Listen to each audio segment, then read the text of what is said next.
We've seen real cars from half the grid and varying degrees of secrecy from others, but with testing poised to start, there'll soon be no place for anyone to hide. The first proper on-track running of F1 2025 kicks off with the sole pre-season test in Bahrain, running 3 days from Wednesday, February the 26th to Friday, February the 28th. The final year of this set of F1 rules could be one of the closest we've seen, and with so many 2025 designs kept under wraps, there's lots to look out for at testing, both on the track and off it. To help guide you through the next few days, here are 10 things we will be watching out for in Bahrain, so you should too. As we record this video, there are still quite a few cars we've not yet seen, making Bahrain the first place we will see them on track. For some, this might come before testing itself. Aston Martin will reveal its car digitally on Sunday, then shake it down in Bahrain on Monday, while Mercedes is doing the same just 24 hours later. Both teams have put out filming day imagery quite promptly in the past, so we would expect the first real shots of these cars to come out in advance of testing. But we also believe Red Bull will shake down its 2025 car on Tuesday like Mercedes, and Red Bull traditionally doesn't rush to put out any imagery. So it may be that day one of testing is the first real opportunity we get to see exactly what Red Bull's done to combat its late 2024 struggles. There is a lot riding on this car after Max Verstappen just got the title over the line a few months ago, so it's probably the biggest remaining unknown in pre-season. Don't listen to the inevitable claims at testing that it's just testing and it's irrelevant. Everybody, including the teams, drivers and us, will be trying to draw conclusions where we can. And we know that drivers learn very early on whether there are some evils in their cars or not. As George Russell put it at the F1 launch in London, within 5 laps, you know if you're in for a good season or not. It's true that the testing lap times will be largely irrelevant unless legitimate comparisons are actually possible, which can happen. But comparing lap times always comes with a host of caveats like fuel loads, engine modes, tyre compounds, and how much the drivers are pushing, plus variables like track conditions and the time of day. That's why we won't be paying too much attention to the leaderboard at the end of day 1 or even day 3. We need to go deeper than that, which is why we always blend a mix of long run analysis, trackside impressions, and information we get directly from the teams to form a rough idea of who actually looks good. Linked to this, there is a great amount of excitement for F1 this year in terms of the fight between the top teams and how close the whole grid will be. McLaren, Ferrari, Red Bull and Mercedes all know there's an opportunity for any one of them to win races this year. Exactly how often and whether they are all championship contenders we'll only find out in time. The biggest driver story of testing is an obvious one, how Lewis Hamilton is getting on at Ferrari, but we will be looking at some specifics. Hamilton's confident he will not have a carryover of his specific issues from Mercedes, having driven 3 different Ferraris already with private tests in 2023 and 2024 machinery plus the 2025 car shakedown. But he's also talked about a steep learning curve, to the point of admitting he's got extra respect for Fernando Alonso and Sebastian Vettel winning so early on at Ferrari after experiencing the extent of the difference firsthand. Hamilton says he's doing everything he can to be ready for the first race, and the test will offer the first reference for how that's going. This will be more than just a lap time comparison with Charles Leclerc or where he ends up on the leaderboard, because he and Leclerc will be sharing the car and running at different times of the day. We'll be going trackside, looking at the car's body language on the circuit and how on the limit Hamilton looks, and the bit that's hardest for teams to disguise in the data is long run performance, which should give a reference for Ferrari versus the other teams even with the aforementioned caveats applied. And while our vibe reading skills are limited and always to be taken with a pinch of salt, we'll see what we can glean from Hamilton and the team's comments out of the car too. Of course, it's not just Hamilton adapting to a top team. All of the above will also be applicable to his successor Kimi Antonelli at Mercedes, given there's so much hype around his rookie season, and also Liam Lawson at Red Bull. This will be Lawson's first public on-track work at Red Bull as Max Verstappen's teammate, and while his inexperience means it should only get better from here if he's given the time, we will get the first indication of the level he's starting at and how big a job he really has on his hands. This is the last year of the current rules cycle, and every team wants to spend as much time and money this year working on the big 2026 rules change that's just around the corner, which means a lot of cars are very similar carryovers from 24. But not all of them, and testing will give us the first idea of whether any aggressive approaches have been undone. The best example at the front is McLaren, which looks to have gone a big step further with its anti-dive solution on the front suspension.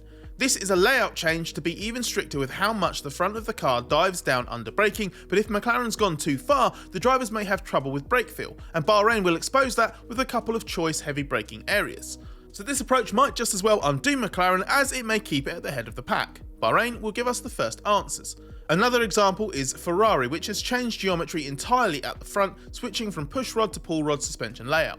It doesn't anticipate running the car differently to optimise this, but will that be the case? Will it take a little while to optimise the setup, which is the main reason Haas decided not to follow Ferrari's direction and is sticking with the 2024 suspension? And will the car's behaviour in reality correlate to expectations? Finally, if Red Bull or Mercedes, which has teased significant car changes, have gone quite far in search of a final 2025 flourish rather than just limping to the end of these rules, will anything they've done backfire? A team in trouble in testing can come in different forms. A real crisis team needs something like Williams in 2019, slow, overweight, late to testing and illegal. But given how competitive the grid has got in recent years, it takes a lot less for a team to find itself in trouble. Last year we saw just how easy it is for not just one but two teams to get caught out. Alpine arrived at testing with an overweight and out of sorts car, its technical leaders resigned before the first race, and all of that showed. Williams wasn't particularly slow 12 months ago, but it had an awful winter, and the consequences of its lack of preparation manifested at testing. So what will we see this year? A team with big changes tripping up? Anybody unprepared or out of practice costing themselves mileage? Or someone obviously in trouble in terms of performance? Remember that it's not just total mileage, it's the quality of work conducted, as last year the number for the field as a whole dropped. Plus Bahrain's not the season opener this year, so it'll be interesting to see if that impacts team run plans and what they try to learn and when. Last year we dubbed the car from the second Red Bull team the most controversial on the grid, and it might be the same again. It has properly entered its Red Bull 2 era by starting 2025 with a second name change in 2 years, a move onto the main Red Bull campus, and a new livery that is beautiful but also so much more Red Bull.